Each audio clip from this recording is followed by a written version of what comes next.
This is part of the old Millstone quarries on Kaim Hill above Fairlie in North Ayrshire. From about 1750 or so to at least 1890, these were the most important quarries for producing millstones in Scotland. They also exported stones to America, West Indies, Ireland and Australia. Some of the stones were taken out as monoliths, such as they were ready created millstones, waiting to be ready to be dressed for the process of grinding the corn. Others were produced in sections, that is, they were composite, so they could be in sections of 6, of 9 or 8. And it's thought that some of them were taken down to Fencebay, which lies below these quarries, where the millstones were created from the various parts, with a metal hoop bound round the outside of the stone, and a substance called Roman cement used to hold the grindstones together.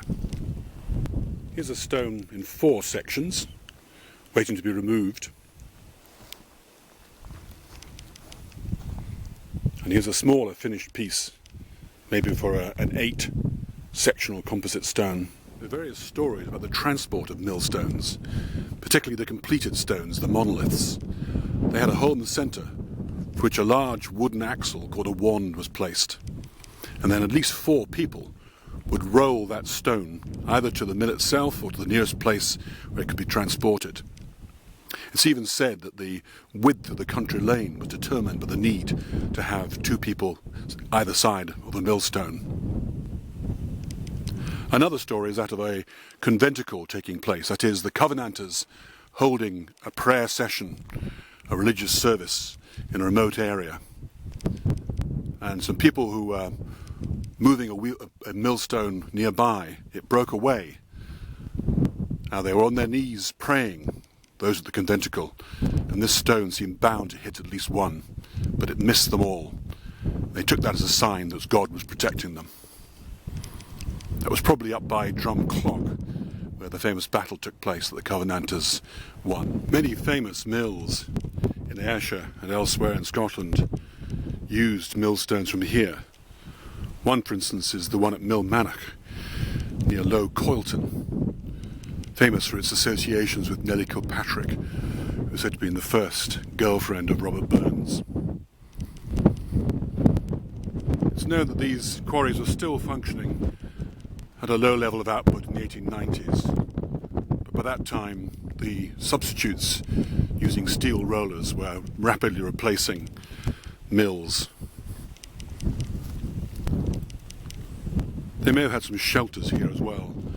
Some of these stone wallings, dry stone dikes, look as though they supported small structures for the shelter of the workers.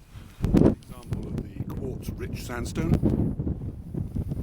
Around us is a lot of the waste stone thrown to one side as being unsuitable.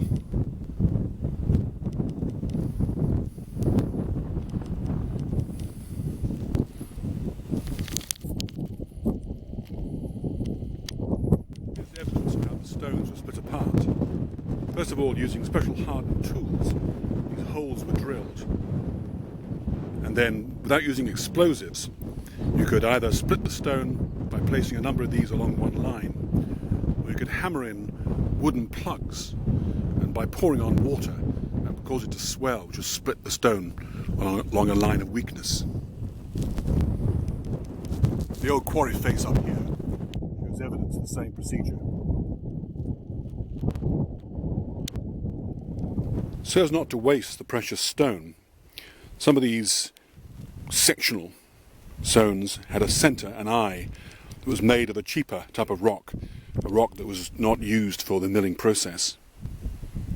This particular stone, you can see that the surface has been carefully worked, using tools that have been very carefully hardened, and they would quickly wear out, hence the need for the smithy that was present up here. The extent of the quarrying here is very impressive.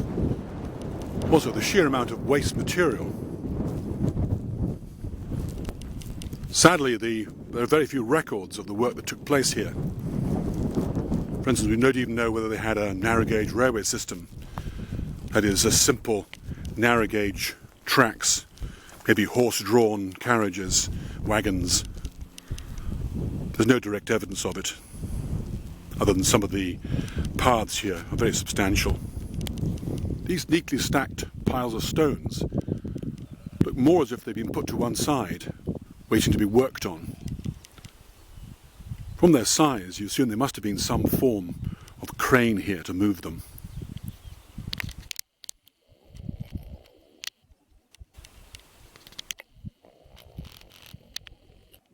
This is a section of the old road that ran up to Kaim Hill, where the Millstone quarries were.